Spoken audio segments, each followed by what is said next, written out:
Clip number 635۔ اس clip میں آپ قرآن پاک کی سورہ حجر کی آیت نمبر 17 سے 19 تک کی تلاوت، ترجمہ اور تفسیر قرآن صراط الجنان سماعت فرمائیں گے۔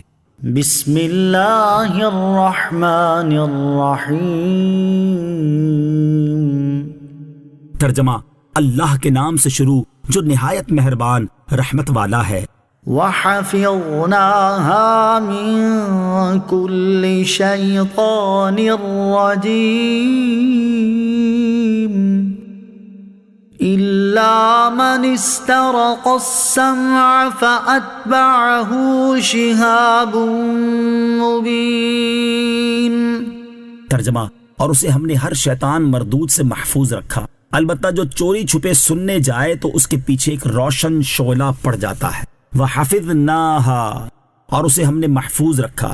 اس آیت اور اس کے بعد والی آیت کا خلاصہ یہ ہے کہ اللہ تعالیٰ نے آسمان دنیا کو ہر مردود اور لعین شیطان سے محفوظ رکھا ہے، لیکن جو شیطان آسمانوں میں ہونے والی گفتگو چوری کر کے ایک دوسرے کو بتاتے ہیں تو ان کے پیچھے ایک روشن شعلہ پڑ جاتا ہے۔ فَأَتْبَعَهُ شِهَابٌ مُّبِينٌ، تو اس کے پیچھے ایک روشن شعلہ پڑ جاتا ہے۔ شہاب اس ستارے کو کہتے ہیں جو شعلے کی طرح روشن ہوتا ہے، اور فرشتے اس سے شیاطین کو مارتے ہیں۔ شیطانوں کو شہاب ثاقب لگنے سے متعلق دو احادیث حضرت ابو ہریرہ رضی اللہ تعالیٰ سے روایت ہے، نبی کریم علیہ الصلوۃ والسلام نے ارشاد فرمایا، جب اللہ تعالیٰ آسمانی فرشتوں کو کوئی حکم دیتا ہے تو وہ عاجزی کی وجہ سے اپنے پر مارنے لگتے ہیں، جیسے زنجیر کو صاف پتھر پر مارا جائے۔ پھر اللہ تعالیٰ اس حکم کو نافذ فرما دیتا ہے۔ جب ان کے دلوں سے کچھ خوف دور ہوتا ہے تو ایک دوسرے سے کہتے ہیں کہ تمہارے رب عز و جل نے کیا فرمایا؟ وہ جواب دیتے ہیں کہ تمہارے رب عز و جل نے جو فرمایا وہ حق فرمایا، اور وہی بلند و برتر ہے۔ پھر بات چرانے والے شیطان چوری چھپے سننے کی کوشش کرتے ہیں، اور چوری چھپے سننے کے لیے شیطان یوں اوپر نیچے رہتے ہیں۔ چنانچہ سفیان نے اپنے ہاتھ کی انگلیوں کو کھول کر اوپر نیچے کر کے دکھایا۔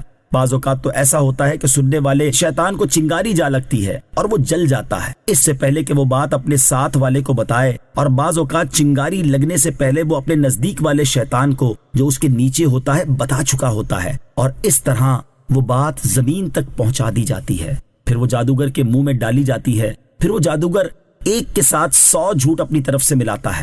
اس پر لوگ اس کی تصدیق کر کے کہنے لگتے ہیں کہ کیا اس نے فلاں روز ہمیں نہیں بتایا تھا کہ فلاں بات یوں ہوگی؟ چنانچہ ہم نے اس کی بات کو درست پایا، حالانکہ یہ وہی بات تھی جو آسمان سے چوری چھپے سنی گئی تھی۔ نمبر 2، حضرت عبداللہ ابن عباس رضی اللہ تعالیٰ عنہما فرماتے ہیں، مجھے ایک انصاری صحابی رضی اللہ تعالیٰ عنہ نے بتایا کہ ہم ایک رات رسول اللہ صلی اللہ تعالیٰ علیہ وسلم کے ساتھ بیٹھے تھے، ایک تارا ٹوٹا اور روشنی پھیل گئی، تو ہم سے تاجدار رسالت صلی اللہ تعالیٰ علیہ وسلم نے فرمایا کہ جاہلیت کے زمانے میں جب اس جیسا تارا ٹوٹتا تھا تو تم کیا کہتے تھے؟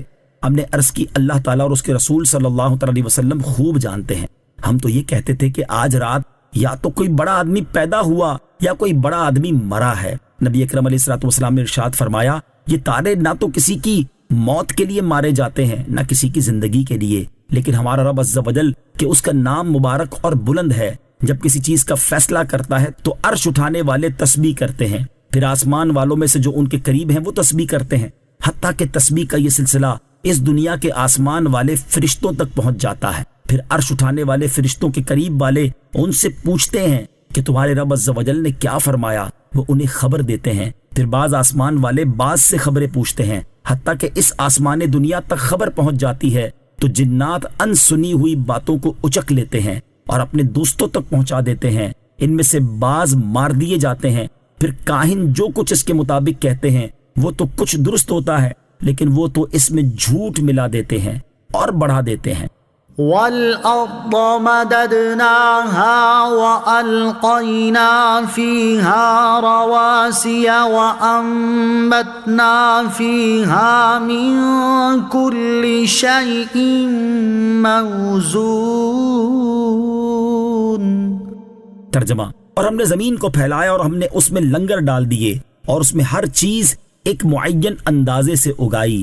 وَالْأَرْضَ مَدَدْنَاهَا، اور ہم نے زمین کو پھیلایا۔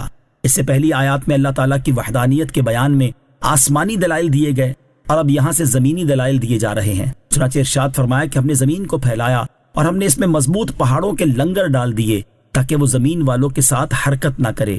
زمین میں مضبوط لنگر ڈالنے سے متعلق ایک اور مقام پر اللہ تعالیٰ نے ارشاد فرمایا، وَجَعَلْنَا فِي الْأَرْضِ رَوَاسِيَ أَن تَمِيدَ بِهِمْ وَجَعَلْنَا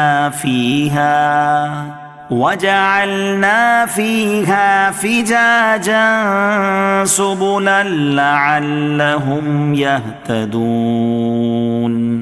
ترجمہ: اور زمین میں ہم نے مضبوط لنگر ڈال دیے تاکہ لوگوں کو لے کر حرکت نہ کرتی رہے، اور ہم نے اس میں کشادہ راستے بنائے تاکہ وہ راستہ پالیں۔ اور اسی آیت کے تحت علامہ اسماعیل حقی رحمۃ اللہ تعالی لکھتے ہیں، حضرت عبداللہ ابن عباس رضی اللہ تعالیٰ عنہما فرماتے ہیں، جب اللہ تعالیٰ نے زمین کو پانی کی سطح پر پھیلایا تو یہ اپنے اوپر موجود چیزوں کے ساتھ ایک طرف ایسے جھک گئی جیسے کشتی جھکتی ہے۔ پھر اللہ تعالیٰ نے اسے مضبوط پہاڑوں کے ذریعے اس طرح ٹھہرا دیا جیسے کشتی کو لنگر ڈال کر ٹھہرایا جاتا ہے۔ وَأَنبَتْنَا فِيهَا مِن كُلِّ شَيْءٍ مَوْزُونٍ، اور اس میں ہر چیز ایک معین اندازے سے اگائی۔ اس سے مراد یہ ہے کہ اللہ تعالیٰ نے زمین میں ہر چیز لوگوں کی ضروریات کے مطابق اندازے سے پیدا فرمائی، کیونکہ اللہ تعالیٰ وہ مقدار جانتا ہے جس کی لوگوں کو ضرورت ہو اور وہ اس سے نفع حاصل کر سکتے ہوں۔ اس لیے اللہ تعالیٰ نے زمین میں اسی مقدار کے مطابق نباتات پیدا فرمائیں۔ بعض مفسرین نے فرمایا کہ لفظ موزون حسن اور تناسب سے کنایا ہے، اور آیت کا معنی یہ ہے کہ ہم نے زمین میں ہر چیز مناسب اگائی۔ عقل سلیم رکھنے والا ہر شخص اسے بہترین اور مصلحت کے مطابق سمجھتا ہے۔ آیت میں مذکور لفظ موزون کی اس کے علاوہ اور تفاسیر بھی ہیں۔